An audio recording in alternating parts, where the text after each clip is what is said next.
आज म हजुरहरूलाई 7वटा दाजुभाइको एउटी बहिनीको कथा सुनाउँदैछु है। ल सुनौँ है त। एका देशमा एउटा सुन्दर गाउँ थियो। त्यो गाउँमा 7 दाजुभाइ र एउटा बहिनी बस्ने गर्थे। नानी सानैमा टुहुरा भएको कारणले दाजुहरूले धेरै माया गर्ने गर्थ्यो। 7जना दाजुभाइको बिहे भइसकेको हुनाले घरमा 7वटी भाउजू पनि बस्थे। तर भाउजूले भने त्यो सानो नन्दलाई फिटिक्कै माया गर्दैन थियो।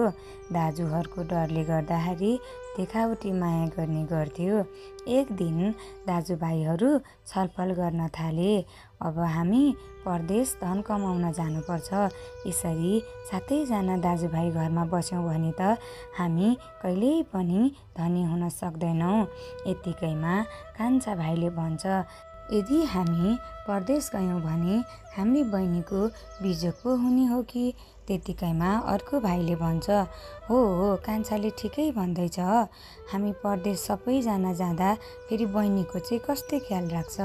यतिकैमा ठुलो दाजुले भन्छ, पिर नगर न, 7वटी भाउजूहरू छन्, हाम्रो बहिनीलाई माया गरिहाल्छ नि। यतिकैमा भाउजूहरूको अगाडि गएर भन्न थाल्यो, तिमीहरूले जसले धेरै हाम्रो बहिनीलाई माया गर्छ, दुःख दिँदैन, उसलाई हामी परदेशबाट आउँदा धेरै गरगहना ल्याइदिन्छौँ भनेर आफ्नी बहिनीलाई धेरै माया गर्ने कबुल गराएर 7जना दाजुभाइ परदेशतिर लागे। 7जना दाजुभाइ परदेश जान बित्तिकै ती भाउजूहरूले त्यो सानो नन्दलाई धेरै दुःख दिन थाल्यो। खाना पनि नदिकन काम मात्रै अह्राउन थाल्यो। 7जना भाउजूहरूमध्ये एकजना कान्छी भाउजू चाहिँ साह्रै असल थिइन्। उसले आफ्नो नन्दलाई धेरै माया गर्थ्यो। आफ्नो हातको लामा लामा नङ्ग्राहरूमा खाना लुकाएर जेठानीहरूले नदेख्ने गरेर सुटुक्क ती सानी नन्दलाई खाना दिने गर्थ्यो। एक दिनको कुरा हो, जेठी भाउजूले कराउँदै ती सानी नन्दलाई भन्न थाल्यो, जा खोलामा गएर डोकोमा पानी भरेर लिएर आइज। ती सानी नन्द रुँदै रुँदै डोको बोकेर खोलातिर गइन्। एउटी सानी केटी रुँदै रुँदै खोलामा आएको देखेर त्यहाँ भएको चिप्लेकिराहरूले सोध्न थाले, नानी तिमी किन यसरी रोएकी? तिमी रोएको देखेर हामीलाई नै नराम्रो लाग्यो। ती सानी नानीले भन्न थालिन्, मेरो 7जना दाजुभाइहरू छ अनि दाइहरूको 7जना भाउजूहरू। मेरो दाइहरू परदेश जानुभएदेखि मलाई एउटी कान्छी भाउजू बाहेक अरू भाउजूले धेरै हेला गर्नुहुन्छ, काम मात्रै अह्राउनुहुन्छ। आज पनि डोकोमा पानी भरेर लिएर आइज भनेर पठाउनु भयो। कसरी डोकोमा पानी भरेर लैजाने भनेर रोएकी? सानी नानीको यस्तो कुरा सुनेर चिप्लेकिराहरूले भन्न थाल्यो, पिर नगर, तिम्रो डोकोको प्वालहरू हामी टालिदिन्छौँ भनेर सबै प्वालहरूमा गएर चिप्लेकिराहरू बसे अनि प्वाल टालिएपछि ती नानीले पानी बोकेर घरमा लग्यो। यसरी डोकोमा पानी ल्याएको देखेर भाउजूहरू सबैजना दङ्ग परे। त्यसको एकैछिन पछाडि फेरि अर्की भाउजूले रिसाउँदै भन्न थाल्यो, जा जङ्गलमा गएर दाउरा काटेर लिएर आइज। त्यहाँ हँसिया र नाम्लो चाहिँ लान मिल्दैन नि, फेरि बिना हँसिया र नाम्लो दाउरा लिएर आउनुपर्छ। नजाउँ भनी मारिहाल्ला भन्ने पिर, जाउँ भनी हँसिया र नाम्लो बिना कसरी दाउरा काटेर ल्याउने? ती सानी नानी रुँदै रुँदै जङ्गलतिर गइन्। एउटी सानी केटी जङ्गलमा रुँदै रुँदै आएको देखेर त्यहाँ भएका सर्पहरूले सोध्न थाले, ए नानी तिमी किन यसरी रोएकी भन्न त? सर्पको कुरा सुनेर केटीले रुँदै भन्न थाल्यो, मलाई मेरो भाउजूहरूले हँसिया र नाम्लो नलगिकन जङ्गलबाट दाउरा लिएर आइज भनेर पठाउनु भयो। हँसिया नभइकन म केले दाउरा काटेर लैजाने भनेर रोएकी? केटीले यस्तो भनेको सुनेर सर्पहरूले भन्न थाल्यो, तिमी पिर नगर नानी, तिम्रो लागि दाउरा हामी झारिदिन्छौँ भनेर सर्पहरू रुखबाट दाउरा झार्दिन थाले। अनि त्यतिकैमा एउटा सर्पले भन्न थाल्यो, हामी मध्ये एकजनालाई जसलाई भए पनि तिमीले नाम्लो बनाएर बोकेर घरसम्म लैजाऊ। सर्पले यस्तो भनेको सुनेर केटीले एउटा सर्पको नाम्लो बनाएर दाउरा बोकेर घरतिर गयो।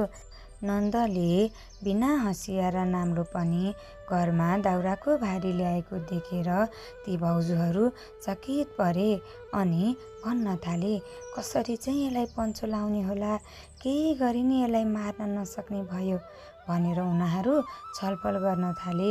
अनि यतिकैमा अर्की भाउजूले भन्न थाल्यो, जा जङ्गलमा गएर बगिनीको दुध लिएर आइज। नजाउँ भने भाउजूहरूले मार्ला भन्ने डर, जाउँ भने बाघको कसरी दुध लिएर आउनु भनेर ती सानी केटी रुँदै रुँदै जङ्गलमा गयो। जङ्गलमा साना साना बाघका बच्चाहरू खेलिरहेको थियो अनि त्यहाँ एउटी केटीलाई रोइरहेको देखेर उनीहरूले सोध्न थाल्यो, दिदी तपाईँलाई के भयो, किन रोनु भएको? अनि ती केटीले पनि रुँदै भन्न थाली, मलाई मेरो भाउजूहरूले बगिनीको दुध लिएर आइज भनेर पठाउनु भएको छ, म कसरी लगेर जाऊँ? म बगिनीको दुध लिन जाँदा मलाई नै खाइदिन्छ। ती बच्चाहरूले ती केटीको कुरा सुनेर भन्न थाले, तिमी पिर नगर दिदी, अहिलेलाई तिमी यो रुख पछाडि लुक, जब हाम्री आमा आउँछिन् अनि म अलिकति दुध छोडेर जानुस् न आमा, भाइ धेरै भोकाउँछ भनेर भन्छु, अनि त्यो दुध लिएर जाउली। बाघको बच्चाहरूको यस्तो कुरा सुनेर ती केटी रुख पछाडि लुक्न गए। त्यसको केही समयपछि बगिनी पनि त्यहाँ आइपुग्छ अनि आफ्नो बच्चाहरूलाई दुध खुवाउन थाल्छ।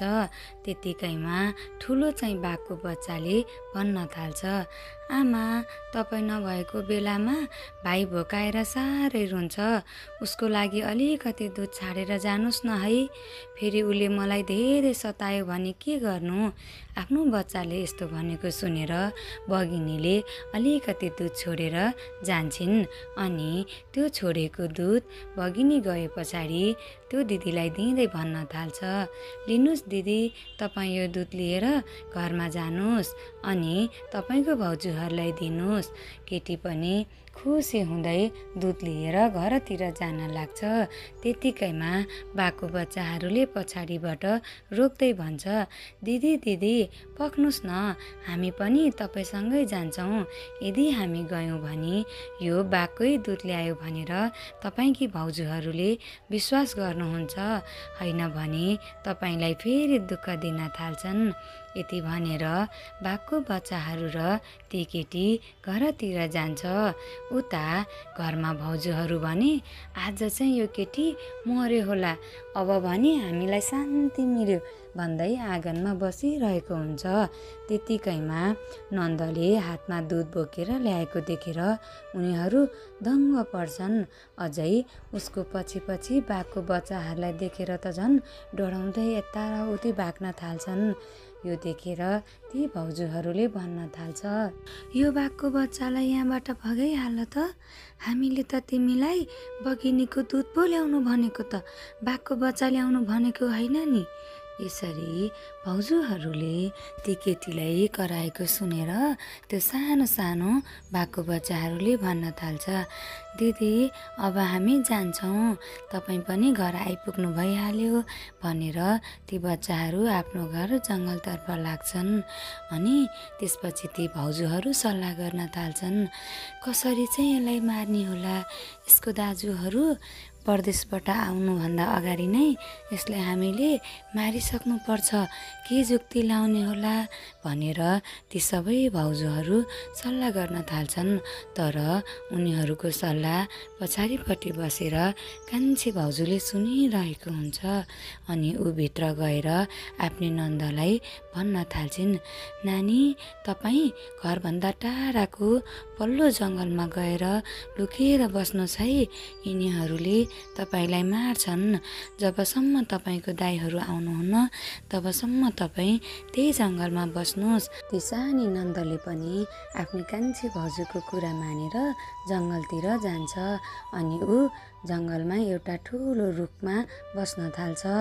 अनि यता कान्छी भाउजूले जेठानीहरूसँग लुकाएर बेला बेलामा ती सानी नन्दलाई खानेकुराहरू लगेर दिने गर्छ। यसरी नै कई दिन बित्छ। एक दिनको कुरा हो, ती परदेश गएका दाजुहरू त्यही जङ्गलको बाटो हुँदै आइरहेको हुन्छ। अनि त्यही जङ्गलमा आउँदा आउँदै झमक्क साँझ पर्छ। अनि उनीहरूले आजको राति यही जङ्गलमा बस्ने अनि यो ठुलो रुखमुनि बसेर खाना पकाएर खाने भनेर निधो गर्छन्। उनीहरू खानासाना पकाएर खानै लागेको हुन्छ। त्यति नै बेला कान्छा दाइको भागमा केही पानीको थोपा जस्तो झर्छ। अनि मेरो भागमा के झर्यो भनेर माथिपट्टि फर्केर हेर्दा त आफ्नी सानी बहिनी रुखमाथि बसेर रोइरहेको हुन्छ। यो देखेर ती सबैजना दाइहरू छक्क पर्छन्। अनि हतार हतार गरेर आफ्नो बहिनीलाई तल झार्छ। अनि आफ्नो बहिनीको यति राति जङ्गलमा बिजोग देखेर उनीहरूले सोध्न थाल्छन्, बहिनी तिमी यति राति यस्तो घनघोर जङ्गलमा किन आएर बसे कि? आफ्नो दाइहरूले भनेको सुनेर ती सानी नानी रुँदै भन्न थाल्छिन्, मलाई कान्छी भाउजू बाहेक अरू सबै भाउजूहरूले धेरै दुःख दिए। अनि मलाई मार्नको लागि कयौँ जुक्तिहरू सोचे। त्यसैले मलाई बचाउनको लागि कान्छी भाउजूले मलाई जङ्गलमा ल्याएर राखिदिनु भएको। उहाँले नै मलाई बेला बेलामा खानेकुराहरू ल्याएर दिनुहुन्छ। आफ्नी बहिनीको यस्तो हालत देखेर ती दाजुभाइहरू आफ्नो आफ्नो श्रीमतीसँग धेरै रिसाउँछन्। अनि आफूले सहरबाट ल्याएको गरगहनाहरू त्यति नै बेला आफ्नो बहिनीलाई लगाइदिन्छ। जसोतसो त्यो रात उनीहरू गफ गरेरै बिताउँछन्। भोलिपल्ट बिहानै बहिनीलाई पछाडिपट्टि लुकाएर उनीहरू घरतिर जान्छ। घरमा श्रीमतीहरू बसिरहेको हुन्छ। बिहान बिहानै एक्कासी परदेशबाट आफ्नो श्रीमानहरू आएको देखेर ती भाउजूहरू खुसी हुँदै भन्न थाल्छन्, ओहो हजुरहरू यति छिटै आउनु भएछ, केही सन्देश पनि पठाउनु भएन।